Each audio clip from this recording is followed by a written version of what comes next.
Welcome back, everybody. I am back. After a short blackout, I'm back. Now faced the correct way. Hopefully that will help. Just me not look so blown out and so white. But yes, I am back here to talk about year two. So let's get this ball rolling. I've got my document up here. I'll just start by basically what I'll do is I'll recap for those who weren't on the first stream. I didn't mean to make this two streams. Yeah. Otherwise, I would have been done by now. So the first part of it, I talked about year one, where I've worked for about 18 companies and reviewed their movies and television shows. And then I talked about how I'm on press lists for Apple TV Plus, Blumhouse, Disney Plus, EA, Hulu, among others, like Warner Media, who run HBO, HBO Max, a few other things you might have heard of, like Warner Brothers Pictures. And then I discussed how you helped me get to AFI Fest 2020, Sundance 2021, the 2021 Film Independent Spirit Awards, where I cast my ballot, which is up on Patreon, how I got into the 93rd Oscars, how I'm now a part of Film Independent and the Online Film and Television Association, and that the goals for this year are to get into more festivals, move away from WordPress, get a professional website, focus on Patreon, diversify content so I can be more of an entertainment critic and overall one-stop shop. Here, let me move. Here, that should be better. There we go. Relaunching my newsletter, both as a Patreon newsletter and a general newsletter, a weekly newsletter. And then I wanted to push, one of my other goals was to push video content whenever possible. I talked about some of the stuff I wanted to add to the website, that the podcast will now be split up in 3 forms. There'll be an audio version of everything I write and any interviews I conduct, a weekly podcast that's already got 2 episodes. I'll be resuming that. That I'm adding SMS, not marketing, but I'll be adding SMS so I can talk to you directly, maybe tease some things, share some stuff with you. I'm going to be doing weekly playlists on Spotify, sharing video game related content on Steam. I'm going to be doing Fleets, which is Instagram's version of stories to promote upcoming and existing content, joining spaces to discuss live events. I'm going to be a Twitch and YouTube streamer, with YouTube being the big push, with video interviews, a weekly news show, video reviews, previews,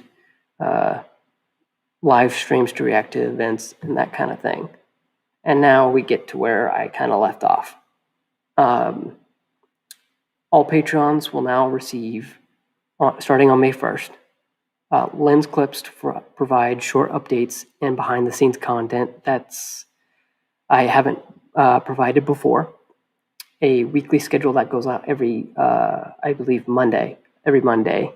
A patron-only newsletter that will include links to Patreon posts I've posted that week, and things that are coming up that I haven't put in the weekly schedule, as well as an upcoming digital ebook on how people can go from a hobby blogger to a critic, and that will be coming this summer, costing $10 for non-patrons and $10 for patrons.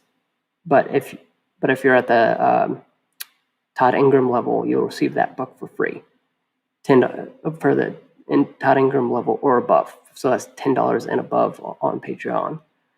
And now let's talk about some new goals. Some refinements to, that I'm adding to the goals. So the new goals are only two goals. The $400 a month goal will be everything paid for. That will be my email paid for. That will be my email marketing paid for. That's basically everything. That is a whole enchilada bought and paid for with that $400 a month goal. Then I have a very ambitious goal of $1,800 a month, and that is when I believe that I can go full time. Now I'm already full time, as you know. Not a lot of people go live on multiple platforms at 1:22 or 1 o'clock in the afternoon. But this means I can do it without having to supplement that with something else. That means I don't have to do anything else, if that makes sense. That means that the $1,800 a month would be, this is now a living. This is now a job. Not to say it's not already a job,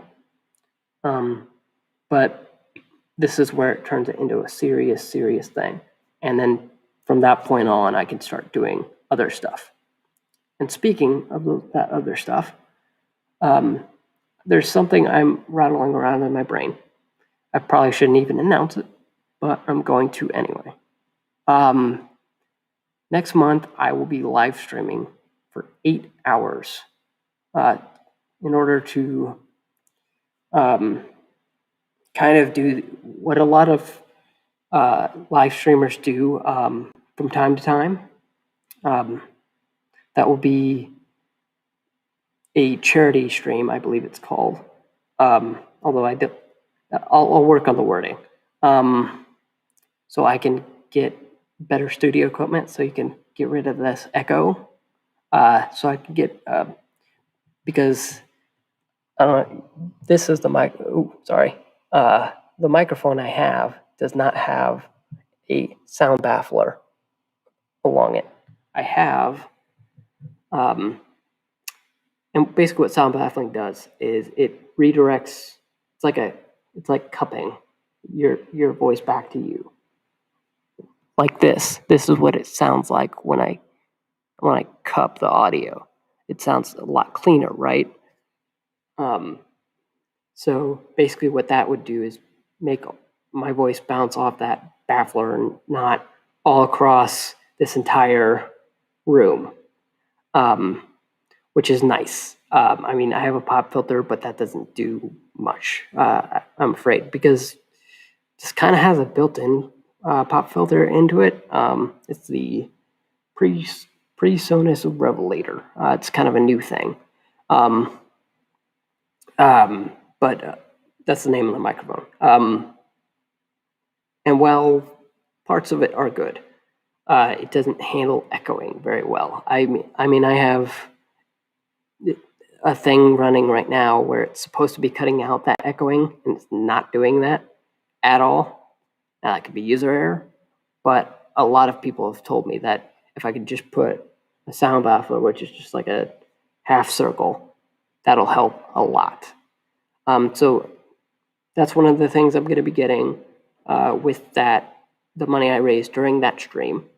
I'm going to be getting, basically it's a stream in order to raise money for better equipment, to put it shortly, to not get into specifics. Basically, I'm using my webcam right now, and while that's great, what happens when I record video? Not great things. So, and stuff like a green screen might help. I'll have a breakdown as we get closer to that live stream, because I think that you guys should have those things just to be totally transparent with you. And then I'm introducing basically the reason for the charity live stream is just these are things I don't have the budget for. These are things that are well out of my budget. That if I got, it's just out of my budget. Let's leave it at that. So that'll be happening next month. So towards the end of May, I want to say, but I'm not committed to that quite yet. It's just something that's rolling around in my mind. And then starting May 1st, as well as with the new Patron Rewards, I will be adding 2 new tiers. There will be a $15 a month tier called, if anyone who's visited my Patreon knows that my tiers are named after Scott Pilgrim levels. They're level, the League of Evil X's, as it were. And so level 1 is, I think, Matthew Patel, and I think level 2 is, I can't believe I'm forgetting my own League of Evil X's. But basically, it runs off of a League of 7 Evil X's. So I'm continuing that theme with the level 4 tier, Roxy Richter. I don't know if that's how you say it. Sorry. Edgar Wright, and Brian O'Malley. But that will include, the only new thing that will include is everything in the level 1 through 3, which again is lens clips to provide short updates and behind the scenes content, weekly schedule, patron only newsletter, ad free content, the digital ebook, and a whole lot more I can't think of right now. But it'll add patron shoutouts at the end of every YouTube video and podcast episode. And they'll be at $15 a month. And then I'm combining 2 tiers into one because for the lore of Scott Pilgrim, it makes more sense. So this is the Kariyanagi twins, levels 5 and 6.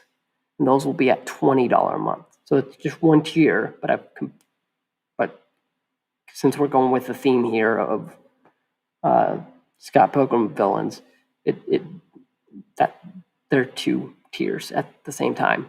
So since it's technically 2 tiers, it's $20 a month with patron movie giveaways and monthly movie commentaries, which the first episode of that will come as soon as there are patrons at the Kariyanagi twins level, which is $20 a month. And the patron movie giveaways will be on a monthly basis. Those won't be weekly. Those will be monthly, because that makes more sense in my mind. And then I will have a level 7 coming up, but I need more time to flesh that out. For something as big as like the grand finale because the level 7 would be Gideon G-Man Graves. That would be the name of the next level. But I kind of want to wait a little bit. Wait till I get people who are on that level 4 and level 5 before I announce that, if that makes sense. And lastly, I want to talk about how I can improve. How me, as both a business owner and a person who writes and does stuff for a living, is how can that improve? So I think being self-critical is one of the best and worst parts of this job. In the first year, and I think many of you watching can attest to this, I procrastinated heavily. There were times where I wasn't writing when I should be writing. There were times where I wasn't doing things when I should. And that's on me, because that's the beast of procrastination. That's something that I deal very much with. Excuse me. And that got to me a lot. The stress too. So far, I've already put things in place to prevent that procrastination. I've started using this wonderful service called CoSchedule.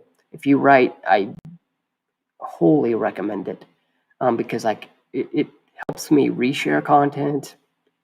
It helps me schedule content. It's a lifesaver. It really is. It's a lifesaver. But that stress part, as I crudely describe it, sometimes the banging your head against the wall of this job, that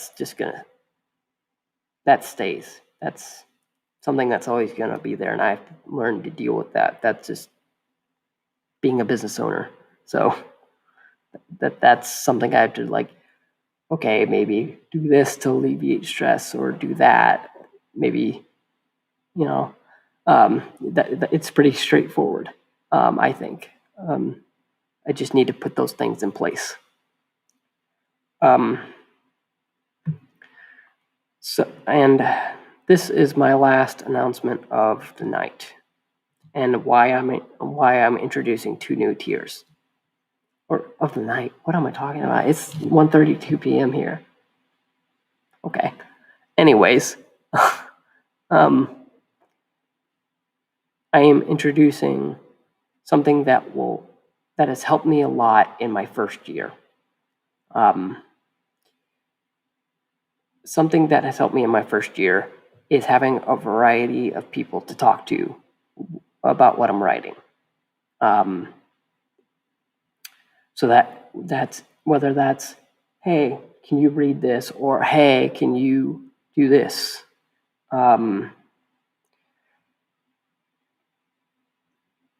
That's been helpful for me. So in addition to all of this crazy, crazy stuff I've announced today, I am announcing 2 new things. Actually, 2 new things. One, I'm going to be hiring a editor who can occasionally look at my things and say, hey, this is good to go out, or this is not. Basically, I am hiring a second pair of eyes. That is outside my family, outside of my immediate circle. I haven't found one yet. I will let you know when I find one. But I feel it's time for me to stop relying on just me to get into the flow of writing and decide what's good and what's bad. Because sometimes I put things out that aren't good. That's a bad thing. If you put bad things out, that's going to be bad. And basically what this editor is going to do is just check me like, hey, this doesn't make sense the way you're writing it. Maybe try this instead. Or maybe sometimes he or she's just a proofreader.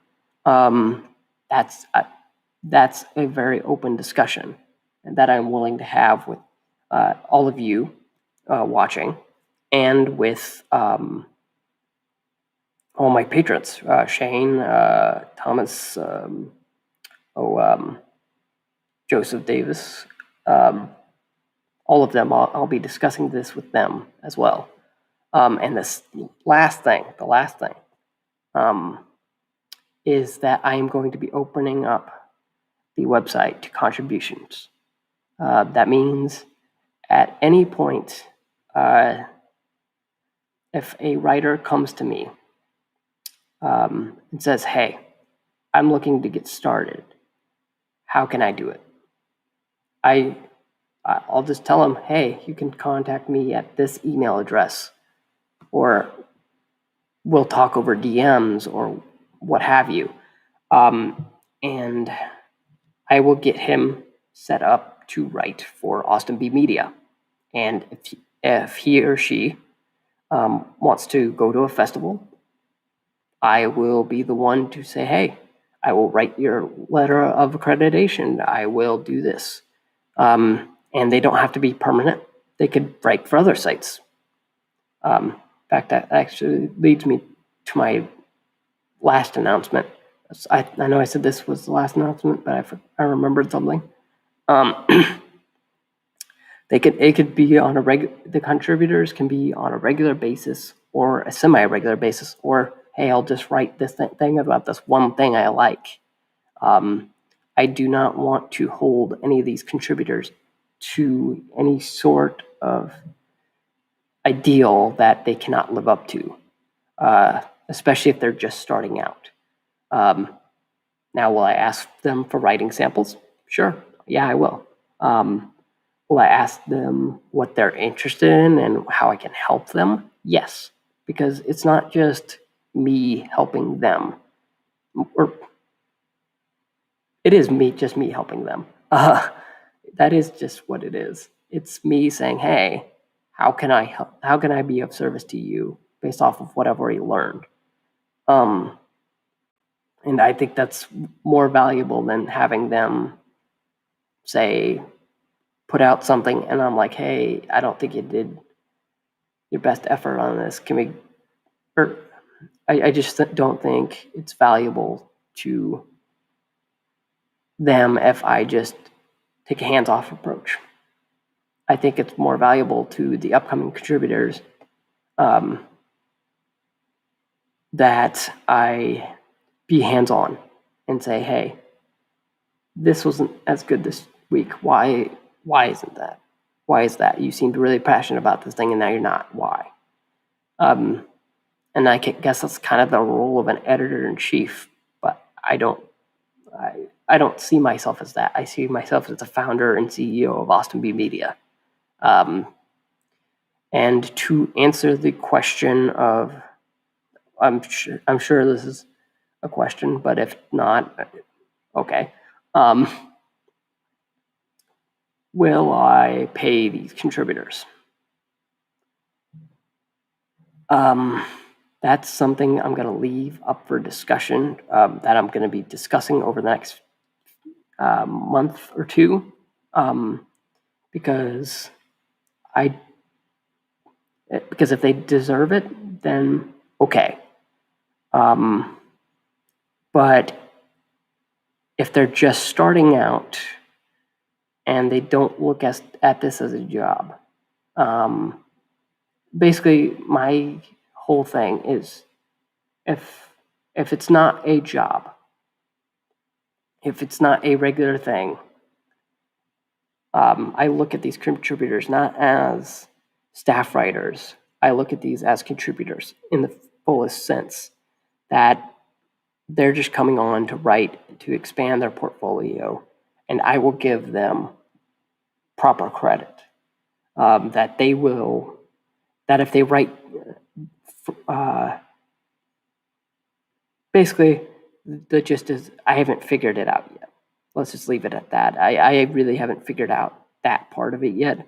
But I currently, if I had to answer right now, I would say no, because I've contributed to a lot of sites and still do. And at no point was it ever offered to me to get paid for my work. Now